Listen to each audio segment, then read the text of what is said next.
El siguiente programa puede contener imágenes susceptibles para algunas personas. Sugerimos discreción. ¿Tenemos un perro problema o somos nosotros quienes no sabemos educarlo? El día de hoy en Clínica de Animales te platicaremos sobre cómo entender el lenguaje corporal de tu perro y cómo dar un paseo de calidad. También, si tienes una tortuga como animal de compañía, te daremos algunos tips básicos en sus cuidados. Y de animales acuáticos, vámonos a aquellos que tienen plumas. Platicaremos sobre los gallos miniatura y su popularidad como animales de compañía. Esto es Clínica de Animales. ¡Comenzamos!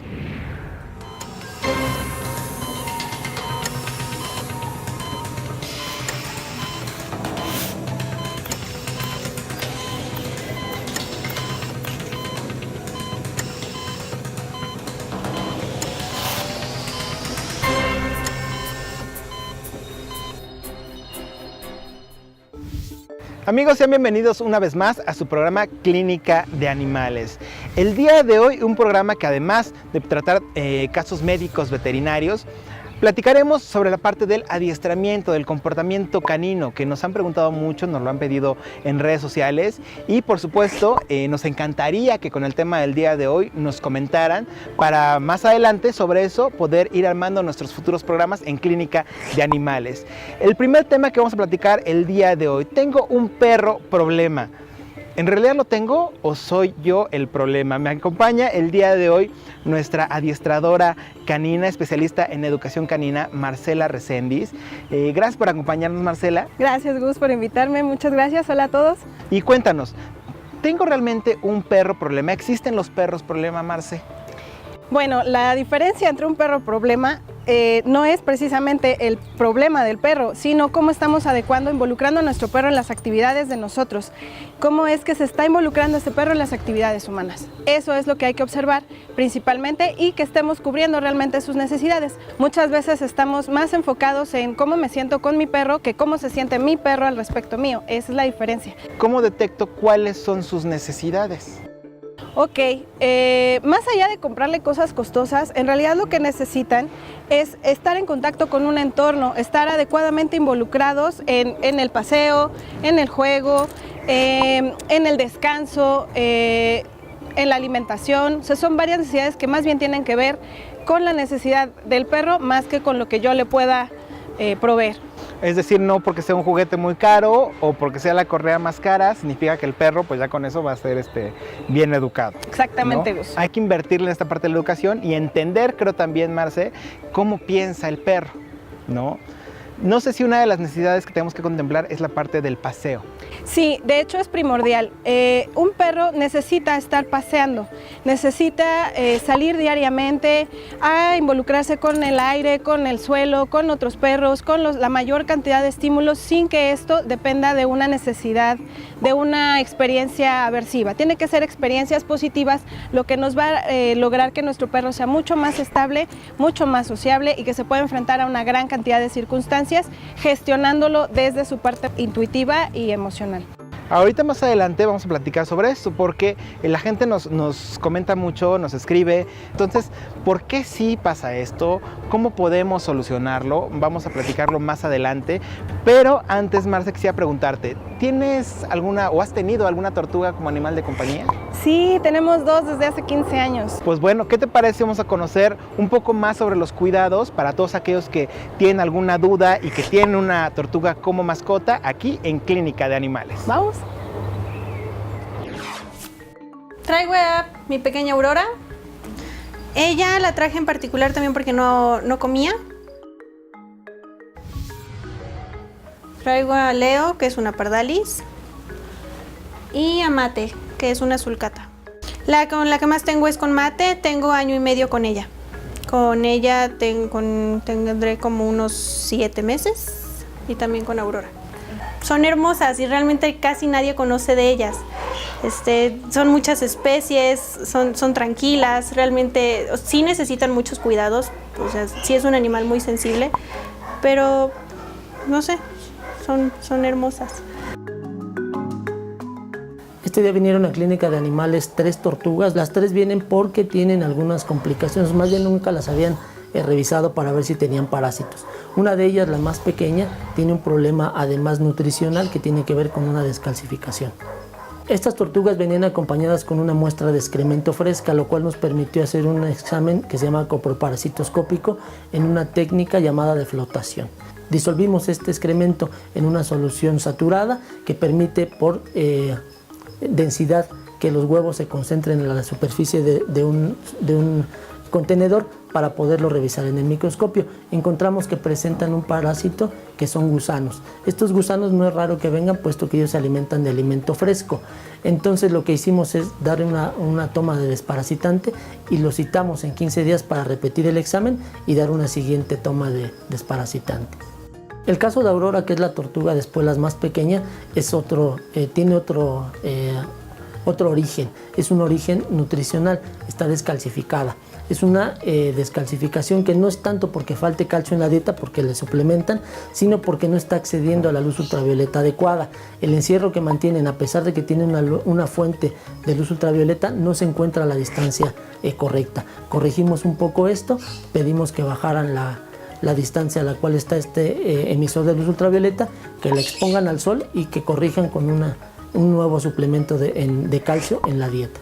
Leo y Mate se van con un excelente pronóstico, puesto que pudimos llegar al diagnóstico preciso y se les administró el medicamento adecuado. El caso de Aurora es distinto, es un problema que va a tardar mucho más tiempo, quizás 6-8 semanas en poderse corregir y unos 8 o 10 semanas más en poderse revertir al 100%.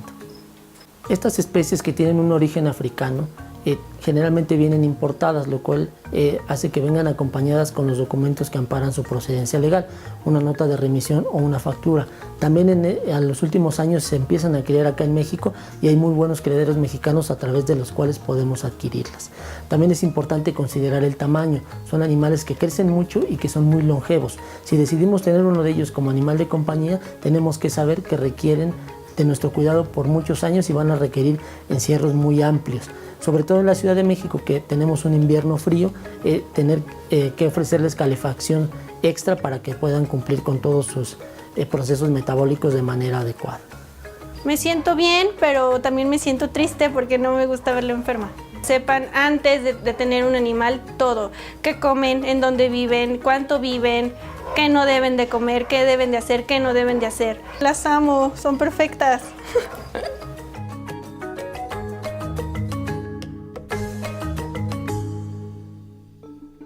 Y bueno amigos, recuerden, en verdad, si tienen una tortuga, ya sea acuática, semiacuática o de desierto, son animales sumamente longevos y cada uno requiere pues tener ciertos cuidados especiales. Si tienen alguna duda, siempre consulten con su médico especialista y por supuesto también muy importante darle sus visitas regulares al veterinario. Ahora vamos a hacer una pausa en Clínica de Animales y regresando seguiremos platicando con Marcela Reséndiz sobre la importancia de cómo dar un paseo de calidad. No nada más se trata de salir, correr con el perro, sino darle ¿qué cosas, Marce? Mucha atención, es el espacio de tu perro y estar muy concentrados en él. Claro, de la parte mental, ¿verdad? Claro. Muy bien, una pausa y regresamos con más aquí en Clínica de Animales.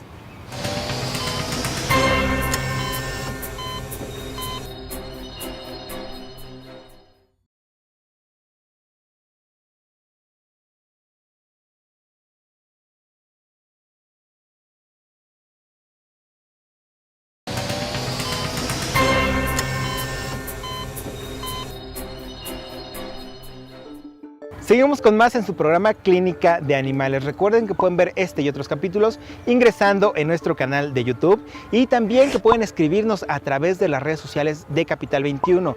Si tienen alguna duda sobre cómo entrenar o cómo corregir ciertas conductas que no son tan positivas en nuestros animales de compañía, en nuestros perrunos, escríbanos y les daremos seguimiento y respuesta, por supuesto. El día de hoy estamos platicando con Marcela, quien es adiestradora canina y especialista en toda esta parte de conducta sobre el paseo, que Marce, pensamos que es algo muy cotidiano, que todos lo hacemos, pero puede ser que no lo estemos haciendo bien. Sí, la mayoría de los casos en los que ya hacemos un paseo, muchas veces vamos en otra cosa. La verdad es que con el ritmo de vida que llevamos, Gus, es bien difícil poner atención solo a nuestro perro, pero es mucho mejor ponerle ese pequeño espacio de tiempo, toda la atención del mundo, a que nos dediquemos 1000 horas haciendo un paso enorme o muchísimo ejercicio o muchísima actividad.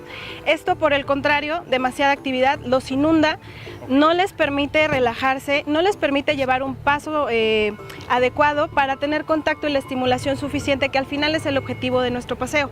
Nos permite vincularnos de alguna manera, porque a partir de entonces sabemos qué le gusta, qué no le gusta, qué le da miedo, qué de plano no soporta, ¿no? Y podemos darnos cuenta en realidad qué conductas son las que no son tan buenas y qué podemos ir mejorando en ellos a partir de irlo conociendo. ¿Qué tiempo, Marce, porque te dijiste, un tiempo no tan largo, no demasiada actividad? ¿De cuánto estamos hablando que debe ser un paseo de calidad y qué debe de incluir? ¿De qué va a depender? Bueno, de la condición de mi perro. Si es un perrito senior, no me lo voy a llevar 3 horas a algún espacio muy grande. Voy a adecuar el paseo a las necesidades que tengo de tiempo disponible y, por supuesto, y sobre todo, a las necesidades que tiene mi perro. Si tengo un perrito con un problema de columna, tampoco va a ser demasiado paseo. No va a ser en función a sus necesidades y a su nivel de energía. Totalmente personalizado. Estoy viendo, por ejemplo, aquí en el caso de Panqué, la correa, que creo que también es algo que no le ponemos atención y es más importante de lo que parece. Sí, justamente el llevar una correa larga nos permite y le permite al perro expresarse, le permite mostrar a partir de su lenguaje canino cómo es que se está sintiendo en ese momento. A partir de entonces yo puedo lograr experiencias positivas o de plano equivocarme por completo, invadir su espacio, invadir el de otros perros y hacer un caos. Entonces una correa larga me permite tener el espacio completo y comunicarle relajación a partir de que esté flojita, ¿no?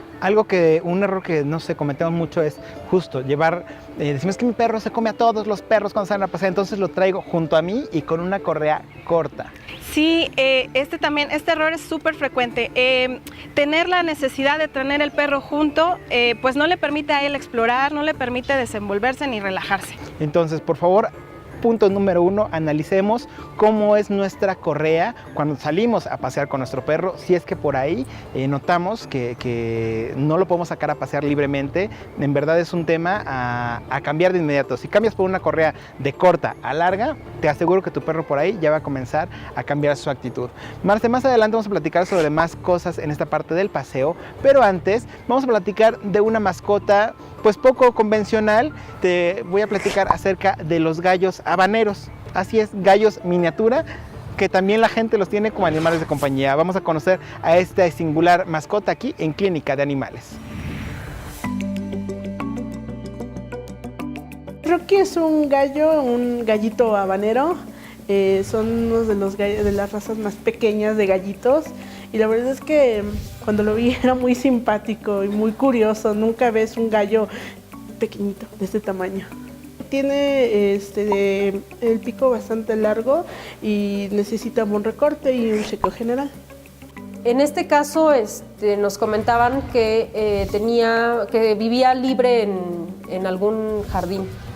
Sin embargo, creo que hacía falta un poquito de elementos como madera o tierra, que al momento de que el animal está en vida libre rascando, pudiera desgastar naturalmente su pico o sus uñas. Y lo que procedimos a hacer fue un recorte con un aparato.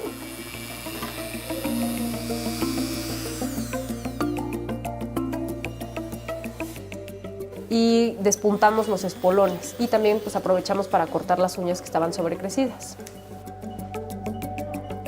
Le pedimos a su dueña que viniera otra vez a consulta en un par de meses para volver a revisar si el pico vuelve a crecer, y además le pedimos que incorporara elementos en su entorno para que cuando él esté rascando en la tierra, que esté realizando sus actividades diarias el animal, pueda desgastar por sí mismo el pico y ya no haya necesidad de volverlo a cortar. Pero si no tiene ese desgaste natural, entonces sí sería conveniente estarlo revisando con cierta frecuencia para tratar de hacer recortes periódicos y que no tenga problemas para consumir el alimento. En el caso de los gallos, de las gallinas como animal de compañía, se recomienda a los dueños que acudan a consulta por lo menos 2 veces al año para hacer un chequeo general, para hacer una revisión en cuanto a la dieta, en cuanto al peso, hacer desparasitaciones periódicas también, estar checando si hay que hacer recortes o si hay que hacer algún otro manejo con los animales. Seguimos con más en Clínica de Animales y ahora amigos, en verdad, si tienen un gallo como animal de compañía, recuerden que es muy importante el recorte de las uñitas, de algunas plumas y también del pico, así como también de la alimentación, ¿no? Para evitar que pues estos crezcan de manera inadecuada y lleguen a lastimarse. Recuerden también siempre acudir con un médico veterinario especialista en este tipo de animales de compañía. Y seguimos platicando con Marcela Reséndiz, quien es especialista en adiestramiento canino, en comportamiento canino, y platicábamos acerca de la importancia de sacar a tu perro con una buena correa, con la adecuada. Creo que algo que también nos falta mencionar es el arnés, ¿verdad? Porque también tendemos a decir, es que mi perro no se controla, le pongo un collar de estos que dan unos jalones tremendos. Cuéntame. Sí, muchos de los problemas que tenemos a la hora de pasearlos tiene que ver con la incomodidad de los perros. Van en un estado emocional muy alterado debido a que se encuentran muy incómodos. El arnés muchas veces les roza, a veces el cuello va muy apretado, van mucho impacto hacia la columna y eso les daña a largo plazo en su salud y además pues no vamos a obtener un buen resultado en cuanto al paseo. Entonces, ¿qué sería lo más adecuado? ¿Cómo lo debemos sacar a pasear? El kit básico debe ser su arnés, su correa larga, de preferencia que no sea retráctil, que no sea corta, para poder entregarnos por completo a este momento. Podemos llevar premios para ayudarnos. Muy importante. Premios tipo, no sé, trocitos de salchicha. Sí, en este ¿qué? caso tenemos corazón deshidratado, corazón de res deshidratado. Podemos llevar trocitos de pollo, premios de los comerciales, etcétera. Lo que le guste a nuestro perro para motivarlo o ayudarlo a salir de una situación difícil. Para eso sirven. Nuestra botellita de agua, ya que está haciendo muchísimo calor, necesitamos mantenerlo bien hidratado y por supuesto pues nuestras bolsas para recoger las heces como buenos ciudadanos responsables que somos. Eso es sumamente importante. Y Marce, rápidamente, ¿es lo mismo un arnés que una pechera? La cosa es la resistencia y los puntos de apoyo. Se trata que esté soportando la columna y que aparte le esté dando libertad de movimiento. De eso se trata el arnés. Ok, porque también hay como mucha controversia con respecto al uso de pecheras, porque si es que se me va, no hay forma de que yo lo pueda controlar, que creo que eso es importante. No se trata de controlar, ¿verdad? Es de darle libertad, pero sobre todo que ellos aprendan a andar con la correa. A ver, ¿realmente nos hemos dado la tarea de enseñarles a andar con la correa o solamente se la pusimos y nos fuimos a la y se va? Ojo con eso. Perfecto. Y en verdad creo que es una actividad que podemos hacer nosotros, dedicarle ese tiempo a nosotros, a nuestros perrunos. Rápidamente, Marce, esta parte de dejarlo con los paseadores. Que sí, que no tenemos que tomar en cuenta antes de dejar nuestro perro con algún paseador, tal vez. Ok, de preferencia que lo hagamos nosotros, porque al final el perro está viviendo con nosotros y es con nosotros con quien se relaciona. Entonces, esto es súper importante, que seamos nosotros los que nos relacionamos con él, ¿vale? Y bueno, sí podemos hacer uso de este servicio, pero tenemos que poner mucha atención en que sea una persona adecuadamente capacitada, que haya recibido suficiente educación en esta parte, que sepa qué hacer en casos de emergencia, que sean sus credenciales visibles, ¿no? Son diferentes aspectos que hay que tomar en cuenta. Lo principal es que seamos nosotros los que aprendemos a pasear adecuadamente a nuestro perro y que no lleve demasiados perros. Eso es clave. Y bueno amigos, en verdad si tienen dudas escríbanos a través de las redes de Capital 21 y por supuesto le daremos seguimiento y esperamos a la mayoría respuesta. Se nos ha acabado el tiempo del día de hoy. Muchísimas gracias, Marce. Muchas gracias, Gus. Gracias a todos. Yo soy Gustavo Reyes. Nos vemos. Hasta la próxima.